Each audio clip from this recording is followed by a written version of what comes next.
happens a lot in the UK. You know how I've printed this for you? On a white background. There's some kid who's got it printed on a yellow background. They cannot read black font on white background. So when you get them to read, they're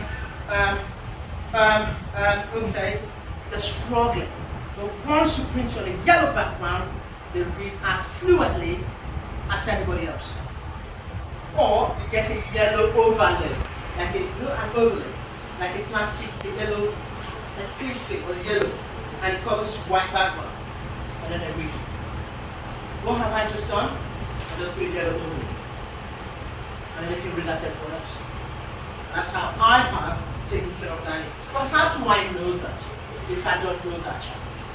And that's why you have to know your class.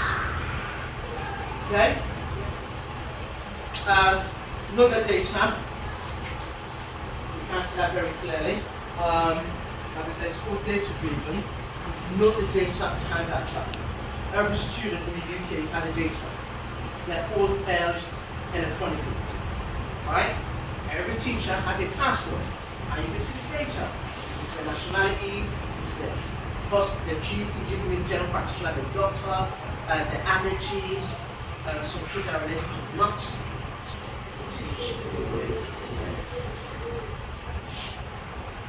Everyone in here, we're all teachers, right? Yeah, we're all teachers. Me, you. We teach differently, funny enough. When you go and observe other teachers, you see they do things you don't do, or things you like. And that's why sometimes when I train new teachers, the switching on here at my uni, I get them to do learning through, get them to observe themselves. The things that you pick up from your lesson, things I can pick up from you, even when I come to observe you, there are things I will learn from you. Because learning is a lifelong process. You never stop learning. The things you do very well, you probably don't even know that until I come and observe you. I say, oh sir, that was brilliant, I love that. So observe other people, not just people within your subjects. Go see someone in science, see someone in maths, see how they explain quadratic equation, see someone in geography, see how they explain about the maths. See other people, when you've got time, should be can I come and see you for 20 minutes. See how they manage behavior. Especially if you're struggling with a child. Observe that child in other classes. Maybe the problem is you, not the child. If they're getting on well in every other lesson apart from you, maybe you need to change something. Maybe that teacher is a way to teach you that child engages along with your lesson. That's what you do too. So if you're struggling with a child, see that child in other subjects. See how they get on. Let's say, they know my strengths, area for development, and this is what they've said. Know your class list, we talked about that. Sorry guys, I'm going to have to whiz through. Let's whiz it through. Step 2, another tip I'm going to give you, is about different differentiation strategies. We're going to talk about this now. So how do we differentiate? Unfortunately, you're not going to be able to see all of them on the screen. The 6 ways we can differentiate by teaching and learning. We can differentiate by the way we organize our classrooms. We can't differentiate by the resources we're going to give to the students. We can't differentiate by support. I can get him to scribe for him. I can get TA to support him. I can give a laptop to him or her. That's a resource. Okay? Those with hearing impairment, I can buy a hearing aid. You know hearing aid, something way in the ear, and it can amplify the projection of my voice. So if they can't hear properly, you can buy them a hearing aid. Or I see them go to the teacher, so they can hear very clear. So you might want to look at those differentiation methods, and we're going to talk about each one.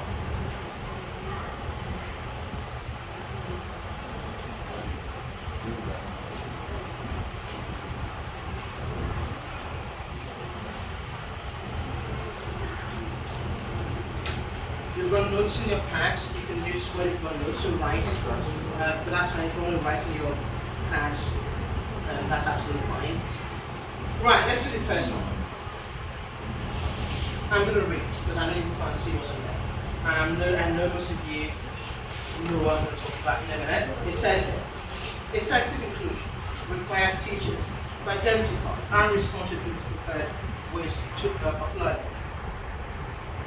We will give and receive information for visual, auditory, and or kinesthetic, which is called VAK channels.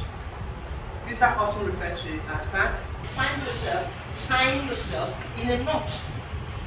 Sometimes, you know when you go as a task, and Mr. Clever with his hand up.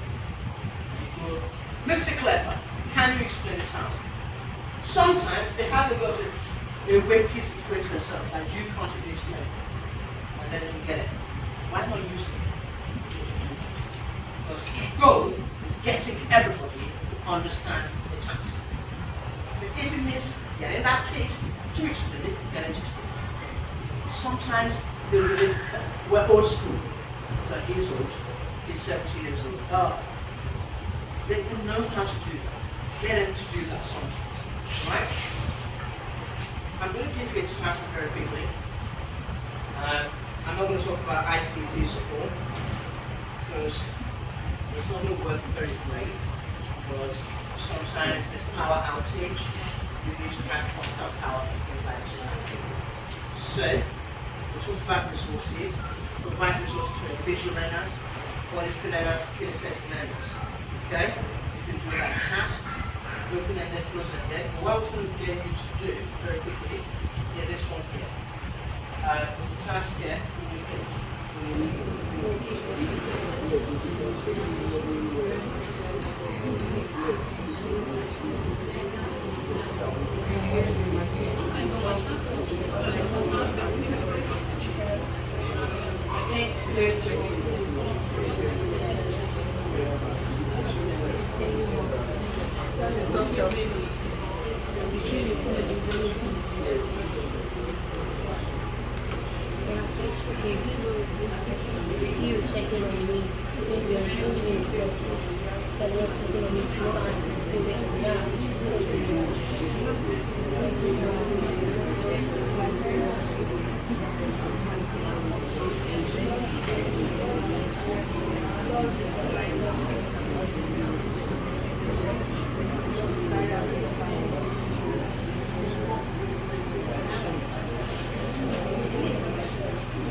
Yes.